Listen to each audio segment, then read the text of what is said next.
5. Plasticidad del movimiento. Primero, paralelamente a nuestros ejercicios de gimnasia rítmica, hemos comenzado un curso de movimiento plástico a cargo de Madame Sonova. Hoy vino Torsov a hablarnos al vestíbulo del teatro donde estábamos trabajando. Deseo que se enfrenten de una manera consciente con esta nueva asignatura, comenzó diciendo. Se suele pensar que las clases de movimiento plástico debería darlas un profesor de danza que responda al tipo habitual, y que el ballet y la danza moderna, con sus pasos y posiciones estereotipadas, proporciona el movimiento plástico que necesitamos los actores de teatro genuino. Pero, ¿es esto cierto? Ya he señalado que hay bailarinas y bailarines cuyas poses se convierten en artificiales, cuyos gestos fluidos se hacen desmesurados y pomposos. Utilizan el movimiento y la plasticidad por el movimiento y la plasticidad mismos. Aprenden sus movimientos sin relación con el contenido íntimo y crean la forma despojándola de significado. ¿Tiene un actor necesidad de estos movimientos puramente externos y vacíos? ¿Es que van a conferirle gracia y suavidad a sus movimientos normales? Ustedes han visto a esos bailarines fuera del teatro y vestidos con ropa normal. Andan como andaríamos nosotros si quisiéramos reproducir un personaje de la vida real. Son su gracia y su exquisitez enormemente especializadas, aplicables a nuestros fines de creación. Conocemos entre los actores dramáticos a algunos que utilizan esta forma peculiar de plasticidad con el solo propósito de impresionar a los admiradores del sexo opuesto. Estos actores crean combinaciones de poses a partir de las bellas líneas de su cuerpo. Sus brazos describen gráciles trayectorias en movimientos concebidos desde el exterior.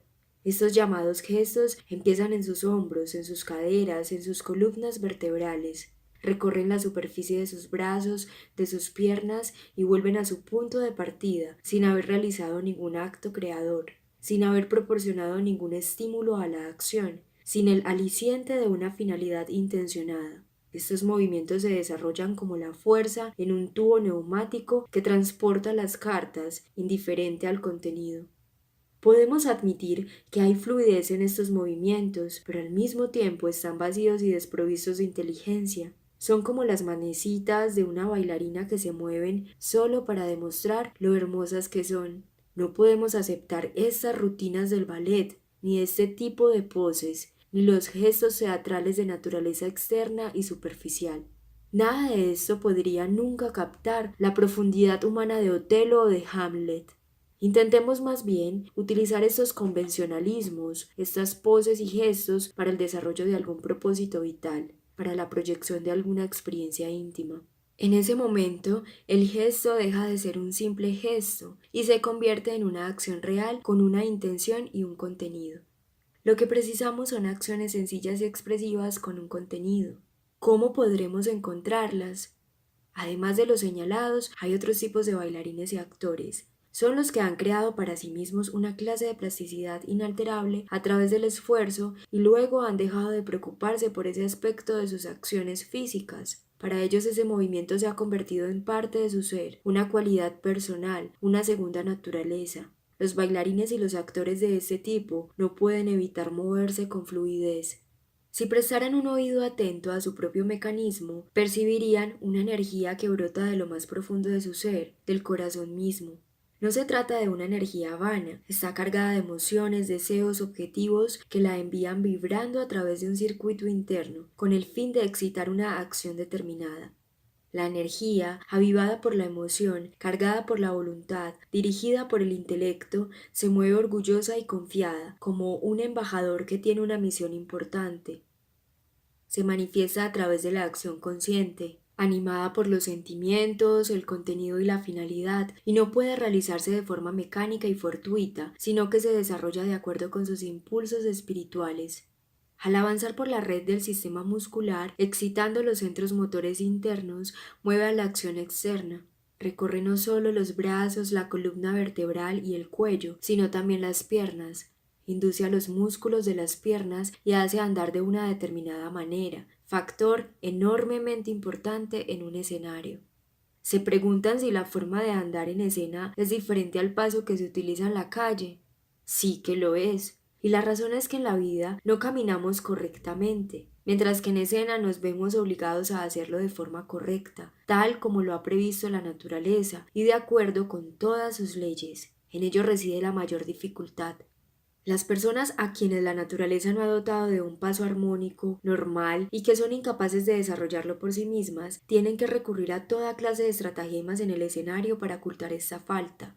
Aprenden a andar de una forma determinada, pero poco natural y pintoresca. Sin embargo, esa especie de forma de andar teatral no debe confundirse con la verdadera forma de andar del teatro, basada en las leyes naturales. Vamos a hablar de esa verdadera forma de andar, de los medios para desarrollarla, de manera que podamos desterrar de una vez para siempre esa forma de andar, como con zancos que utilizan tantos actores. En otras palabras, vamos a aprender a andar de nuevo desde el principio, tanto en escena como fuera de ella. Estas palabras habían acabado apenas de salir de boca de Torsov cuando Sonia se levantó de un salto y empezó a caminar hacia él, presumiendo de su forma de andar que evidentemente ella considera como un modelo de perfección. Dijo Torsov, arrastrando la palabra de forma significativa, mientras sus ojos estudiaban cuidadosamente los pequeños pies de Sonia. Las mujeres chinas usaban zapatos apretados para transformar los pies humanos en pezuñas como las de las vacas. ¿Y qué podemos decir de las mujeres de hoy? Se diferencian mucho de las chinas en su distorsión de una parte excelente y tremendamente compleja de nuestro aparato físico, el pie humano, que desempeña un papel tan importante. ¿Cómo se entregan a la barbarie, especialmente las actrices? Una hermosa forma de andar es uno de sus más atractivos encantos, y se sacrifica en el altar de la moda, de los tacones sin sentido. A partir de ahora voy a rogar a nuestras estudiantes que vengan a clase con zapatos de tacón bajo, o mejor aún sin tacón. Nuestra encargada de vestuario les facilitará lo necesario. Después de Sonia, nuestro acrobático Vasia hizo una demostración de la ligereza de su paso. Sería más exacto decir que flotaba en vez de andar. Si los dedos de los pies de Sonia no llegan a cumplir con su misión, los suyos exceden en cumplirla, dijo Torsov, pero no hay problema en eso. Es difícil hacer evolucionar armoniosamente un pie, pero es incomparablemente más fácil reducir la amplitud de su acción. No me produce usted ninguna preocupación. A Leo, que pasó ante él moviéndose pesadamente, le dijo Torsov: si una enfermedad o un accidente le hubieran dejado la rodilla anquilosada, habría ido usted de médico en médico, hasta encontrar a uno que le hubiera devuelto la flexibilidad. ¿Por qué, teniendo dos rodillas casi atrofiadas, parece usted no preocuparse por su estado? Sin embargo, la articulación de la rodilla tiene una enorme importancia al andar. Es realmente imposible andar con unas piernas rígidas que se niegan a plegarse. El problema de Grisha era la rigidez de su columna vertebral, que también juega un papel muy importante en la forma de andar de una persona. A Paul le sugirió Torsov un engrase de las junturas de la cadera que parecían estar oxidadas. Eso le impedía echar la pierna suficientemente hacia adelante. Acortaba el paso en abierta desproporción con su altura. Ana proporcionó un ejemplo de un fallo constante entre las mujeres. De las caderas a las rodillas sus piernas estaban vueltas hacia adentro. Tendrá que hacer ejercicios especiales en la barra de ballet para ayudarlas a girar hacia afuera. Los pies de María tenían las puntas tan vueltas hacia adentro que prácticamente pisaban uno sobre otro, a diferencia de los de Nicolás, vueltos excesivamente hacia afuera. El movimiento de mis piernas le pareció arrítmico a Torsov. ¿Anda usted igual que habla alguna gente? Arrastran las palabras y luego, por alguna razón, las escupen una tras otra como si fueran garbanzos. Da usted una serie de pasos lentos y de repente se lanza como si llevara las botas de 7 leguas. Le faltan pasos como a un corazón enfermo le fallan los latidos. El resultado de esta revisión ha sido que hemos empezado a fijarnos en nuestros defectos y los de los demás al andar y nos dimos cuenta de que ya no sabíamos andar. Tendríamos que adquirir aquella facultad difícil e importante partiendo de cero como los niños para ayudarnos en la tarea. Torsov nos explicó la estructura del pie y de la pierna humanos y las bases de una forma correcta de andar. No hay que ser tanto actor como ingeniero o mecánico para comprender y captar por completo la acción de nuestro aparato motor. fue su comentario a manera de introducción. Una pierna humana, continuó, de la pelvis al pie, me recuerda a la estructura de un coche Pullman, por la multiplicidad de muelles que absorben y palían los golpes en todas las direcciones. La parte superior del coche, donde van sentados los pasajeros, se mantiene casi sin movimientos, a pesar de que el conjunto se mueve a una gran velocidad y se agita en todos los sentidos. Esto es lo que debería suceder con el paso de una persona cuando anda o corre. En ese momento el torso, los hombros, el cuello y la cabeza deben mantenerse libres de convulsiones, serenos, completamente libres en sus propios movimientos, como el pasajero de un coche de primera en un tren. Esto es posible en gran parte gracias a la columna vertebral. Su misión es actuar como un muelle que se dobla en cualquier dirección al menor movimiento, para mantener el equilibrio de los hombros y la cabeza, que deben permanecer en calma y libres de cualquier sacudida en la medida de lo posible. De la misma manera que en un coche de tren, nuestros muelles están situados en la parte inferior de nuestros cuerpos, en las caderas, en las rodillas, en los tobillos y en todas las articulaciones de los dedos de los pies.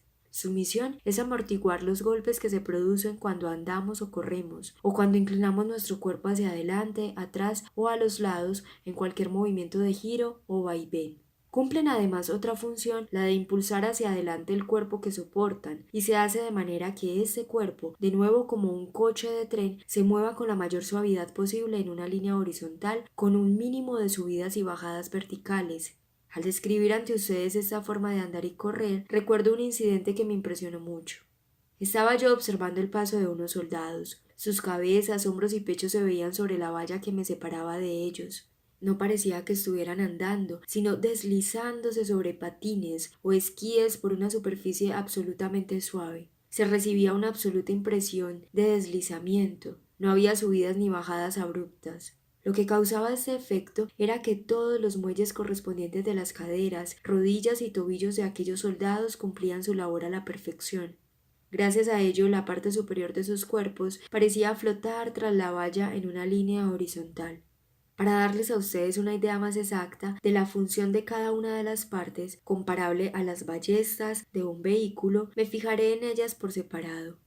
Empezando por arriba tenemos la pelvis y las articulaciones de la cadera. Tienen una doble función. En primer lugar, y de la misma forma que la columna vertebral, amortiguan las sacudidas laterales y las inclinaciones del torso de lado a lado cuando andamos. En segundo lugar, proyectan la pierna entera hacia adelante cada vez que damos un paso. Este movimiento debe ser amplio y libre, en proporción con nuestra altura, la longitud de nuestras piernas, la dimensión de nuestros pasos, la velocidad deseada, el ritmo y el carácter de nuestro modo de andar.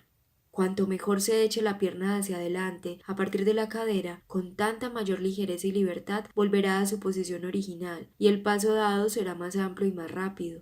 A partir de este momento, el balanceo de la pierna desde la cadera, sea hacia atrás o hacia adelante, no debería depender de nuestro torso, a pesar de que éste trata a menudo de intervenir inclinándose hacia adelante o atrás para añadir impulso a nuestra marcha. Esta misión debe ser cumplida exclusivamente por las piernas. Se necesitan ejercicios especiales para perfeccionar el paso, así como para obtener un balanceo amplio y libre a partir de la cadera. El problema es ¿qué clase de ejercicios? Puestos de pie, apóyense primero con el hombro y lado derecho, y luego con el izquierdo contra un poste o el marco de una puerta. Este apoyo es necesario para mantener una posición vertical fija. Evita que el cuerpo se incline en cualquier dirección. Habiendo así fijado una posición vertical para el torso, echen todo su peso con firmeza sobre la pierna cercana al poste o al marco de la puerta.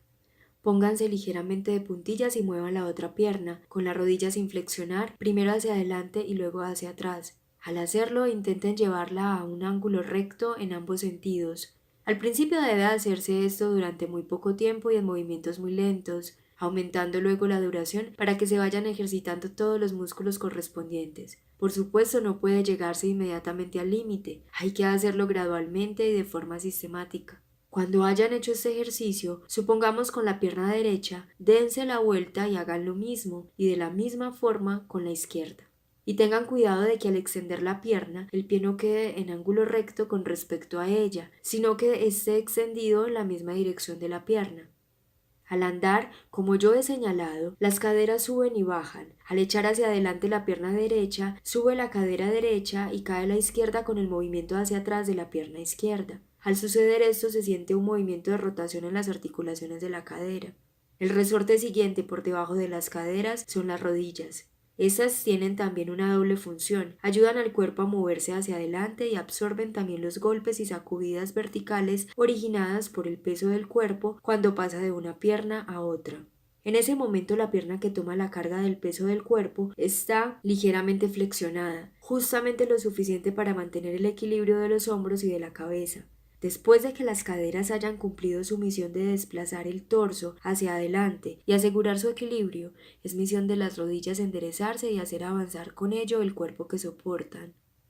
Un tercer juego de resortes, múltiple y complejo, que modifica e impulsa los movimientos de nuestro cuerpo, está situado en los tobillos, en los pies y en las articulaciones de los dedos de los pies. Se trata de un mecanismo enormemente complejo y de reflejos rápidos, de gran importancia en relación con el andar, y les ruego que le presten especial atención.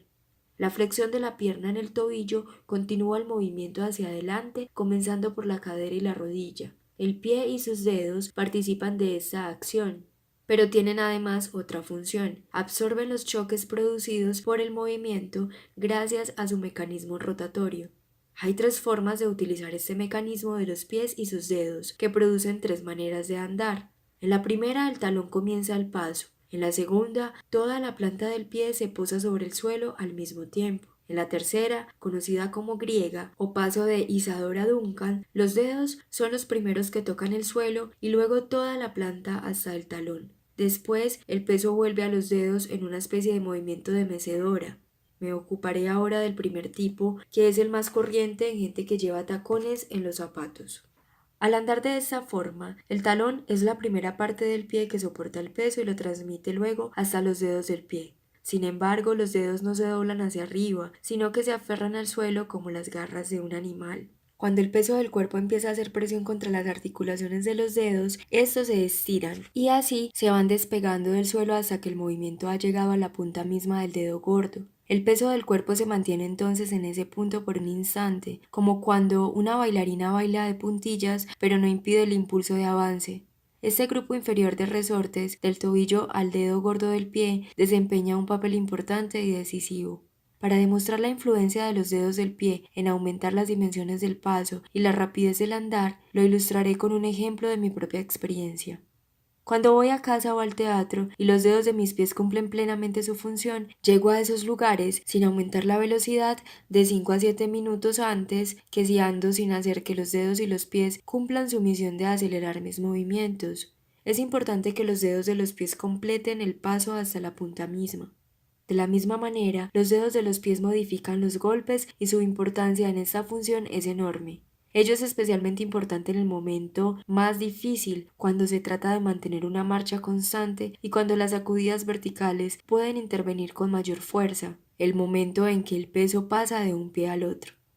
Este proceso de transición es el más peligroso para el mantenimiento de un andar continuado. En ese momento todo depende de los dedos de los pies, especialmente del dedo gordo. Más que cualquier otro de los resortes del cuerpo, tienen capacidad para compensar el desequilibrio producido por transmisión del peso a través de la acción modificante de sus extremidades. He intentado describirle las funciones de las diversas partes componentes de sus piernas y con ese fin he analizado en detalle la acción de cada una de ellas, pero en realidad no funcionan por separado, sino simultáneamente y de manera interdependiente. Tómense, por ejemplo, el instante en que el peso del cuerpo pasa de una pierna a la otra, o el segundo estadio en que el cuerpo se mueve hacia adelante, o la tercera fase en que hay un impulso para que el peso vuelva al pie del principio. De alguna manera todas las partes motrices de la pierna operan conjuntamente. Sería imposible describir todas sus interpelaciones y la ayuda que se prestan mutuamente. Cada uno debe descubrir esas cosas dentro de sí mismo con ayuda de las sensaciones propias mientras está en movimiento. Yo no puedo hacer más que señalarles un boceto general de este aparato espléndido y complejo que es la pierna humana. Cuando Torsov acabó su explicación, todos los alumnos empezaron a ensayar formas de andar, pero andábamos todos peor que antes, tanto desde el punto de vista de nuestras antiguas costumbres como desde el de los nuevos preceptos. Torsov notó que yo hacía algún progreso, pero inmediatamente señaló: sí, su cabeza y sus hombros están libres de sacudidas. Se desliza usted, pero sobre la tierra. no vuela por el aire. En consecuencia, su forma de andar parece más bien una forma de arrastrarse o reptar. Anda usted como los camareros en un restaurante, con miedo de tirar la sopa. Se protegen el cuerpo y los brazos junto con la bandeja para evitar los encontronazos. Sin embargo, esta marcha deslizante no es buena más que dentro de ciertos límites. Si se pasan, el resultado es exagerado, como vemos en los camareros de los restaurantes. Es necesario un cierto grado de movimiento ascendente y descendente del cuerpo. Los hombros, la cabeza y el torso pueden flotar en el aire, pero la línea no debe ser recta sino ligeramente ondulante. La marcha no debe ser un arrastre, sino un vuelo. Le rogué que nos explicara la diferencia exacta entre ambas cosas. Parece ser que en una forma de andar reptante, cuando el peso del cuerpo pasa, por ejemplo, de la pierna derecha a la izquierda, la primera termina su función simultáneamente con el momento en que la segunda empieza la suya. En otras palabras, el pie izquierdo transfiere el peso del cuerpo al mismo tiempo que el derecho lo toma sobre sí. El resultado es que en un andar de arrastre o reptante no existe esa fracción de segundo en que el cuerpo parece suspendido en el aire, apoyado exclusivamente en el dedo gordo de un pie que cumple hasta el último milímetro su línea de movimiento predestinada. En una forma de andar flotante hay un momento en que, durante un segundo, una persona parece estar elevándose de la tierra como una bailarina sobre las puntas de los pies. Tras este instante de elevación éterea, comienza la bajada suave, imperceptible, sin sacudidas, y la transmisión del peso del cuerpo de un pie a otro. Según Torsov, estos dos momentos, la subida y el paso suave de un pie a otro, son de una gran importancia, porque son la clave de una forma de paso ligero, suave, ininterrumpido, que incluso posee una característica de suspensión éterea. Sin embargo, no es tan sencillo como pudiera parecer conseguir este vuelo al andar. En primer lugar, es difícil captar ese segundo en que se produce la subida. Afortunadamente yo tuve la suerte de presentirlo, pero Torsov me reprochó que iba a saltitos siguiendo una línea vertical. ¿Pero cómo puedo elevarme sin hacerlo?, pregunté. Hay que despegarse del suelo no hacia arriba, sino hacia adelante en una línea horizontal. Además, insistió en que no hubiera interrupción ni se hiciera más lento el movimiento del cuerpo al dar un paso. El impulso hacia adelante no debe interrumpirse ni una fracción de segundo. Apoyado en el dedo gordo del primer pie hay que continuar el impulso a la misma velocidad a que se inició el paso. Esa clave de marcha se desliza sobre la tierra, no se eleva abrupta y verticalmente, sino que se mueve horizontalmente en un avance constante, levantándose imperceptiblemente del suelo, como un avión en el momento del despegue, y vuelve a bajar con la misma suavidad, sin sacudidas abajo ni arriba. Este movimiento de avance horizontal produce una línea ligeramente curvada, como un movimiento de olas. Los saltos de subida y bajada en movimiento vertical producen una línea interrumpida en zigzag angular.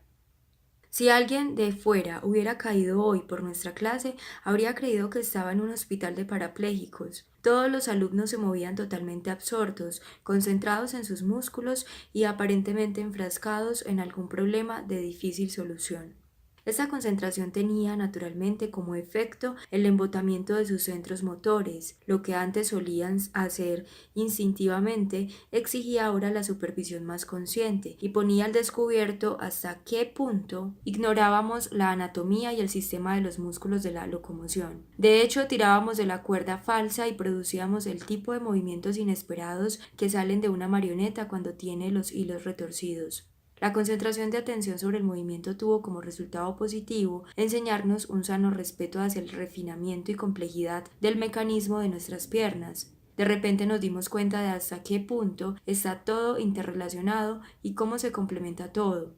Torsov nos dijo que desarrolláramos cada paso hasta su absoluto final. Bajo su observación y dirección inmediatas, caminábamos paso a paso y analizábamos nuestras propias sensaciones en el proceso. Él tenía un bastón en la mano y señalaba exactamente dónde y cuándo los músculos de mi pierna derecha estaban tensos. Simultáneamente, Rachmanov me seguía por el otro lado y con su bastón señalaba las tensiones musculares correspondientes de mi pierna izquierda.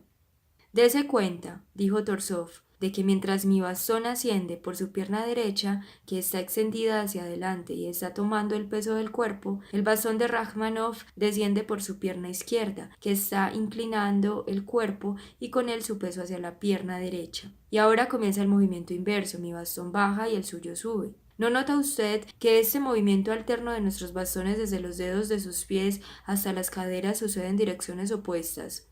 El mío sube cuando el suyo baja y viceversa, de la misma forma que funcionan los pistones en una máquina de vapor de tipo vertical.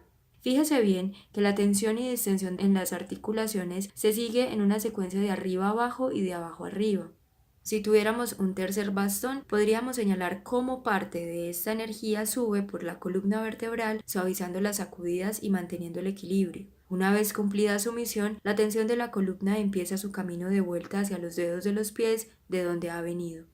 Hay un detalle más que debe observar, continuó Torsov. Cuando nuestros bastones llegan a sus caderas, hay un segundo de pausa mientras giran en el lugar de la articulación y empiezan a bajar de nuevo. Sí, ya lo vemos, contestamos nosotros, pero ¿qué significa el giro del bastón? ¿No sienten ustedes mismos ese movimiento rotatorio dentro de las articulaciones de sus caderas? Algo parece dar vueltas antes de empezar a bajar por la pierna. A mí me recuerda a la plataforma giratoria donde se hace girar a la locomotora al llegar a la última estación para que pueda marchar en sentido contrario. Nosotros tenemos unas plataformas giratorias semejantes en las articulaciones de la cadera. Es un movimiento del que soy perfectamente consciente. Debo decirles otra cosa. ¿Se dan ustedes cuenta de lo hábilmente que actúan las articulaciones de la cadera en el instante en que reciben la energía ascendente y descargan la descendente? Se parecen al volante regulador de una máquina de vapor, modifican los choques en los momentos de peligro, cuando nuestras caderas se mueven de arriba abajo y de abajo arriba. 2. Estoy seguro de que al volver hoy hacia casa los transeúntes me han tomado por un borracho o un anormal. Iba aprendiendo a andar, pero resultaba muy difícil. El instante en que mi peso pasaba de una pierna a otra parecía especialmente complicado. Cuando mi paseo se acercaba a su fin, me pareció que había conseguido deshacerme de la sacudida que acompañaba a esa transmisión del peso de una pierna a la otra, o sea, de los dedos del pie derecho al talón del izquierdo y luego, después de que el movimiento de transmisión hubiera recorrido la planta del pie izquierdo, de los dedos del pie izquierdo al talón del derecho. Además, llegué a darme cuenta por experiencia propia de que la suavidad y una línea ininterrumpida de movimiento de avance dependen de la acción conjuntada de todos los resortes de las piernas, de la cooperación armónica de las caderas, rodillas, tobillos, talones y dedos de los pies. Tenía la costumbre de detenerme al llegar al monumento de Gogol. Mientras estaba sentado allí en un banco, observaba a los que pasaban y su manera de andar. ¿Y qué es lo que descubrí? Ni uno de ellos daba un paso completo hasta el final de los dedos de los pies, ni se mantenía en suspensión, siquiera fuese una fracción de segundo sobre la punta del último. Solo en una niña descubrí un andar flotante, y no el tipo reptante de los demás. Torsov tiene desde luego razón. La gente no sabe hacer uso de su maravilloso aparato, que son sus piernas. De manera que debemos aprenderlo. Debemos empezar desde el principio y aprender a andar, a hablar, a ver, a actuar. Antes, cuando Torsov nos decía estas cosas, yo sonreía para mí y pensaba que exageraba un poco para transmitirnos una imagen viva. Ahora he llegado a tomar sus palabras en sentido literal y como algo relacionado con nuestro programa futuro de desarrollo físico. Darse cuenta de esto es tener la mitad de la batalla ganada. 3. Torsov ha vuelto a pasar por nuestra clase de movimiento plástico. Esta vez ha dicho: el movimiento y la acción, que nacen en los recovecos del alma y siguen una estructura interna, son esenciales para los verdaderos artistas en el drama, el ballet o cualquier otra forma de arte teatral o plástico. Son la única forma de movimiento apropiado para nuestro uso cuando estemos construyendo la forma física de un personaje. ¿Cómo se consigue eso?, preguntó uno de los alumnos. Madame Sonova, que está aquí, va a ayudarnos a resolver este problema. Entonces, Torsov pasó la clase temporalmente a Madame Sonova. Miren esto, empezó ella. Tengo aquí en la mano una gota de mercurio. Ahora voy a llevarla cuidadosamente a la punta misma de mi dedo índice. Al hablar, hacía como si verdaderamente estuviera inyectando el mercurio en su dedo. Ahora hagan ustedes lo mismo y dejen que el mercurio vaya recorriendo su cuerpo, ordenó. No tengan prisa, háganlo de forma gradual, hagan que pase primero las articulaciones de los dedos, déjenlos extendidos para que llegue hasta la palma de la mano, luego hasta la muñeca, el antebrazo, el codo. ¿Ha llegado ya allí? ¿Ha pasado? ¿Lo han sentido claramente? No tengan prisa, cada uno a su manera. Magnífico. Ahora observen la gota de mercurio que empieza a ascender hacia el hombro.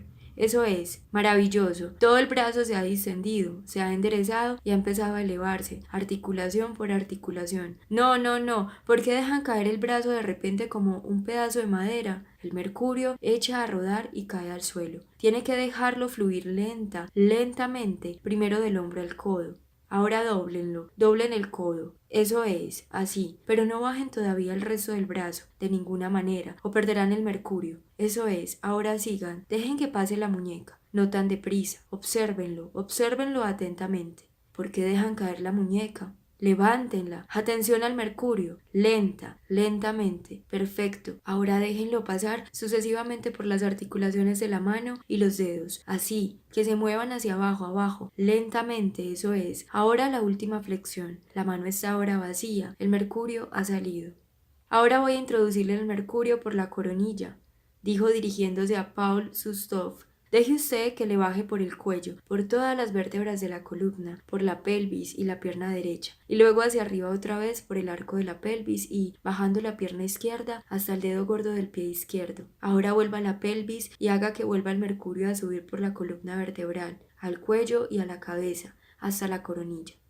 Después hicimos todos lo mismo, dejando que el mercurio imaginario subiera y bajara por nuestros miembros, hombros, barbillas, narices y haciéndolo salir de nuevo. ¿Sentíamos de verdad su paso por nuestro sistema muscular o simplemente nos imaginábamos que sentíamos el mercurio imaginario pasando por nuestro interior? Nuestra profesora no nos concedió tiempo para reflexionar sobre esto, nos hizo realizar los ejercicios sin diseccionarlos intelectualmente. El director les explicará todo lo que necesitan aprender, dijo Madame Sonova, pero entre tanto sigan trabajando con atención, mucha atención, y hagan estos ejercicios una y otra vez. Tendrán que trabajar mucho en ellos hasta llegar realmente a dominarlos. Venga aquí, Kostya, dijo Torsov, y contésteme con franqueza. ¿No cree usted que sus compañeros tienen movimientos más fluidos que antes? Mis ojos se volvieron hacia la gordura de Leo. Estaba desde luego sorprendido por las curvas redondeadas de sus movimientos, pero lo atribuí inmediatamente al hecho de que su figura rellena subrayaba el efecto. Sin embargo, no podía pensar lo mismo de Ana, con sus hombros angulosos y codos y rodillas agudos. ¿Dónde había adquirido aquella fluidez de movimiento? Podía ser que el mercurio imaginario, en su curso ininterrumpido a través de su cuerpo, produjera aquel efecto. Torsov tomó a su cargo el resto de la clase. Madame Sonova ha atraído físicamente su atención hacia el movimiento de energía a lo largo de una red de músculos. Es necesario dedicar la misma atención a detectar los puntos de presión en el proceso de relajamiento de estos músculos, un tema del que ya nos hemos ocupado en detalle. ¿Qué son la presión muscular o un espasmo más que energía en movimiento bloqueada?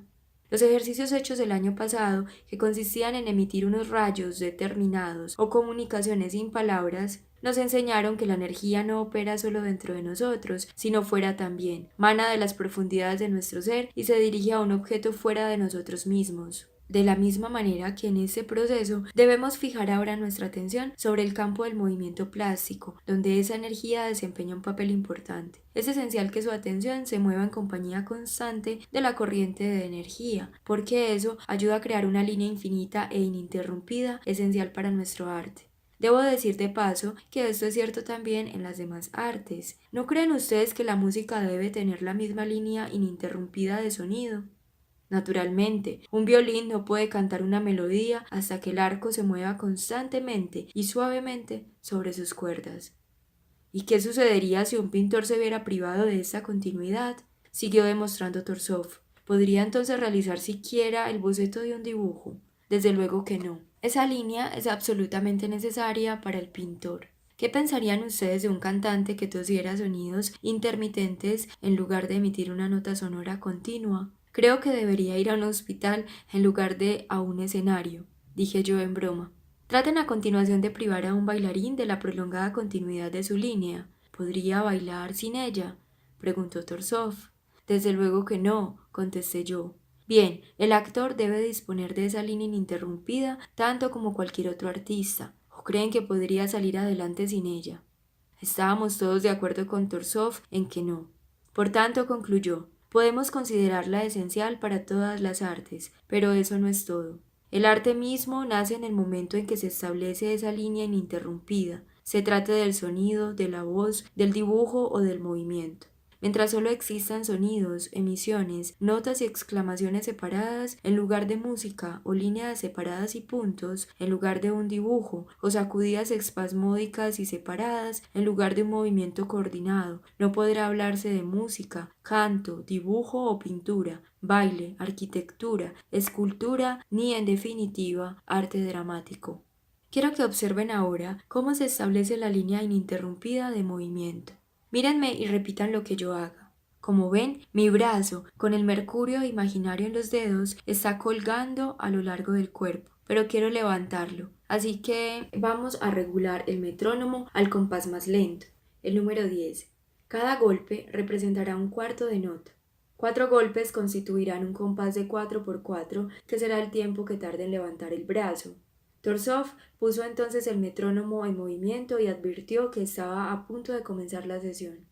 Mientras se cuenta 1, un cuarto de nota, ejecutaré uno de los movimientos componentes, la elevación del brazo y el movimiento de energía desde el hombro al codo. Esa parte del brazo que no se ha levantado todavía tiene que estar en reposo, libre de toda tensión y colgar muerta como la punta de un látigo. Los músculos relajados dan flexibilidad al brazo, que entonces puede extenderse y estirarse como el cuello de un cisne. Dense cuenta de que al elevar o bajar el brazo, igual que en otros movimientos que con él se ejecuten, el brazo debe mantenerse cerca del cuerpo. Si se mantiene el brazo alejado del cuerpo, es como un palo levantado por una punta. Hay que separar la mano del cuerpo y cuando el movimiento se haya realizado, volverla a acercar a él. El gesto comienza en el hombro, llega a las extremidades del brazo y vuelve a su punto de partida en el hombro. Continuemos. Segundo golpe. Es el segundo cuarto de la medida, durante el cual se efectúa otro movimiento sucesivo. El mercurio imaginario pasa del codo a la muñeca, al elevarse esa parte del brazo. A continuación, el número 3. El tercer cuarto está dedicado a levantar la muñeca y las articulaciones de los dedos una por una. Finalmente, en el cuarto, el último cuarto, se levantan todos los dedos. Exactamente de la misma forma dejo ahora caer el brazo, concediendo un cuarto de nota para cada una de las 4 acciones de flexión. 1, 2, 3, 4. Torsov se puso entonces a ladrar los números de forma abrupta, como una orden militar. 1. Luego una pausa antes del siguiente. 2. Otro silencio. 3. Nueva pausa. 4. Una espera. Y así sucesivamente una y otra vez. Debido a la lentitud del ritmo, las pausas entre las palabras de mando eran muy largas, los golpes de ritmo alternados con la muda inactividad impedían cualquier fluidez de movimiento. Nuestros brazos se movían a sacudidas, como una carreta avanzando por un camino de rodadas profundas. Vamos a hacer ahora el mismo ejercicio al doble de velocidad. Cada cuarto de nota tendrá 2 golpes, 1 y 1, como un duplet en música. Luego 2 y 2, 3 y 3, 4 y 4, en lugar de los números sencillos. El resultado será que tendremos los mismos 4 cuartos de nota en cada uno de los compases, pero divididos en 8 partes u octavos de nota. Hicimos el ejercicio de aquella manera. Tal como han visto, dijo Torsov, los intervalos en la cuenta han sido más cortos porque había más unidades en cada medida y eso ha facilitado una cierta fluidez de movimiento. Esto es extraño. Puede ser que el simple hecho de decir la cuenta en voz alta influya en la suavidad de la subida o bajada de un brazo. Desde luego, el secreto no reside en las palabras sino en la atención concentrada en dirigir la corriente de energía propia. Cuanto más pequeñas sean las fracciones de cada golpe, más caben en cada compás, llenándolo, y más continuada es la línea de atención que sigue a cada movimiento insignificante del flujo de energía. Al dividirse el compás en fracciones todavía más pequeñas, al hacerse más compacto, la línea de atención y el movimiento de la energía se hacen más constantes, y con ellos también el movimiento del brazo. Vamos a comprobar ahora lo que les he dicho. Después de lo cual, comenzamos una serie de pruebas durante las cuales el cuarto de nota fue subdividido en 3 partes, luego en 4, 6, 12, 16, 24 e incluso un número más elevado de fracciones en cada compás.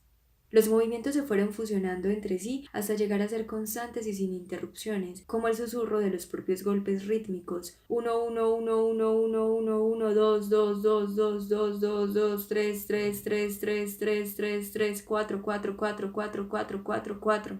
Al final yo ya no podía contar porque se necesitaba una dicción demasiado rápida. Mi lengua ronroneaba, se movía pero no llegaban a distinguirse las palabras. En aquella velocidad máxima mi brazo se movía sin pausas y de forma lenta porque el ritmo del metrónomo estaba todavía regulado a 10.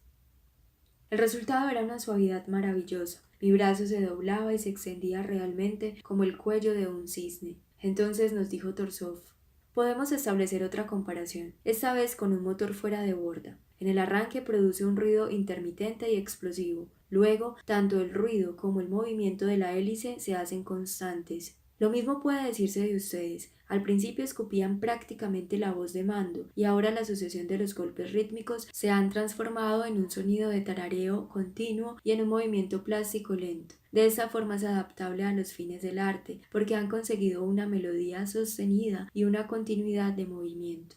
Serán ustedes todavía más conscientes de esto cuando hagan el ejercicio con música, porque en lugar de basarse en el susurro de la voz al contar, dispondrán ustedes de la línea hermosa e ininterrumpida del sonido musical. Entonces Rachmaninoff se sentó al piano y empezó a tocar algo con una cadencia lenta y lánguida. Al sonido de aquella música estirábamos los brazos, las piernas y la columna vertebral. Torsov preguntó: ¿han notado ustedes que su energía se ha desplazado en una progresión majestuosa a lo largo de una línea continua? Ese es el movimiento que crea la fluidez, la plasticidad del movimiento corporal que nos es tan necesaria.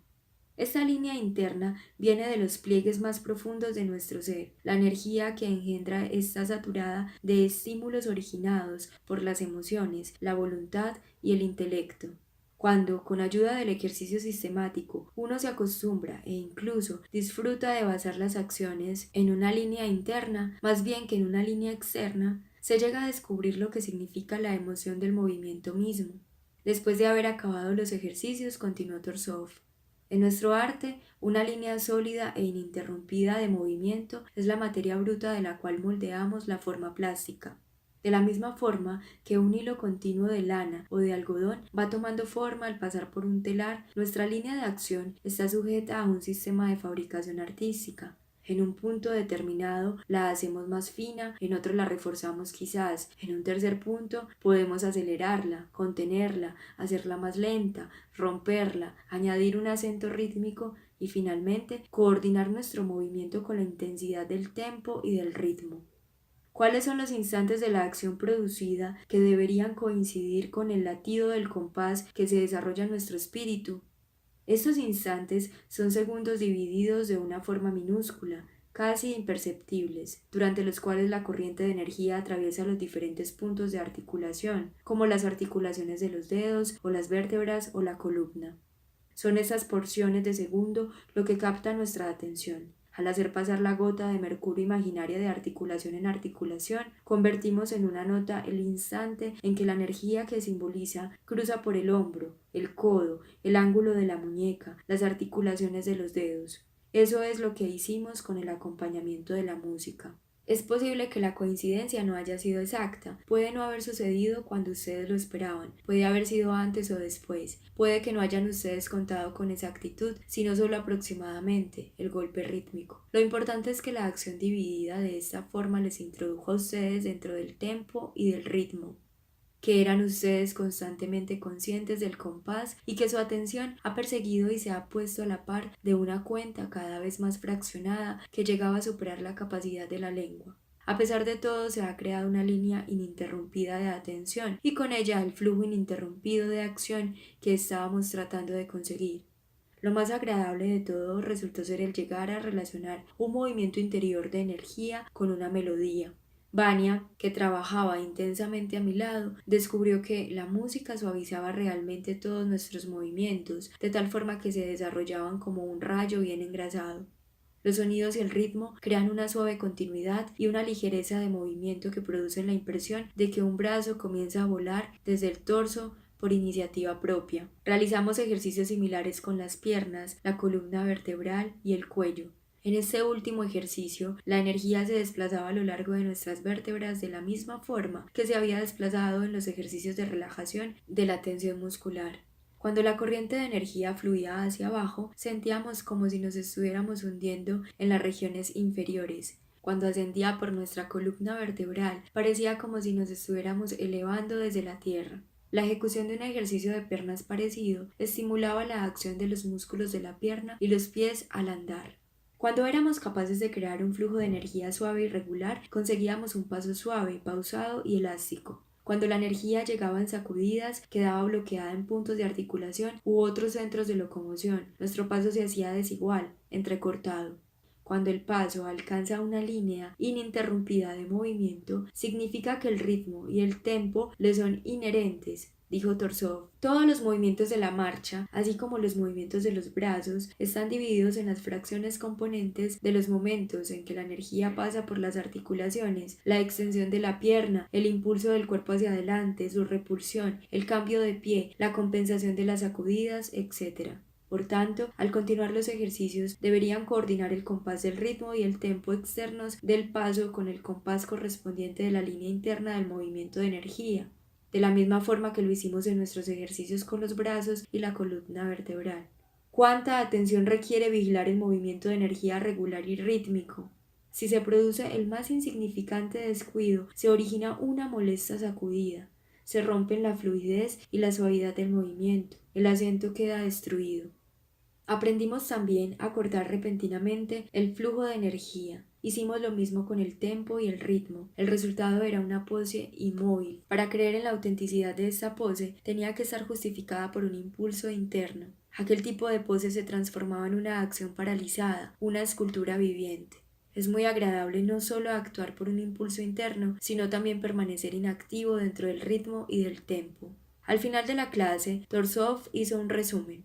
En sus ejercicios precedentes, en sus clases de baile y gimnasia, se han ocupado ustedes de la línea externa del movimiento de los brazos, piernas y cuerpo. Hoy han aprendido ustedes algo más, la línea interna de movimiento, que es la base de la plasticidad. Depende de ustedes el decidir cuál de estas dos líneas, la interna o la externa, es la más importante. ¿Cuál creen ustedes más apropiada para producir en escena una imagen física de la vida de un ser humano, para construir un personaje? Nuestra opinión unánime llevó a Torsov a decir: entonces se dan cuenta ustedes de que en la base de la plasticidad de movimiento hay que establecer un flujo interno de energía. Este, a su vez, debe estar coordinado con el latido mesurado del tempo y del ritmo.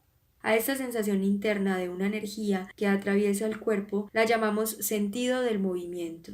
Ahora he comprendido, a través de mis propias sensaciones, la importancia de la energía en movimiento para el logro de la plasticidad. Puedo imaginarme claramente la sensación que producirá estar en acción sobre la escena y sentirla correr por todo el cuerpo. Puedo sentir esta línea interna ininterrumpida y me doy cuenta, con toda claridad, de que sin ella no puede haber belleza de movimiento. Ahora desprecio todo lo que me queda de movimientos inacabados, incompletos, como podados. Todavía no poseo la habilidad de realizar ese gesto amplio que es la exteriorización de una emoción interna, pero sé que debo llegar a conseguirlo.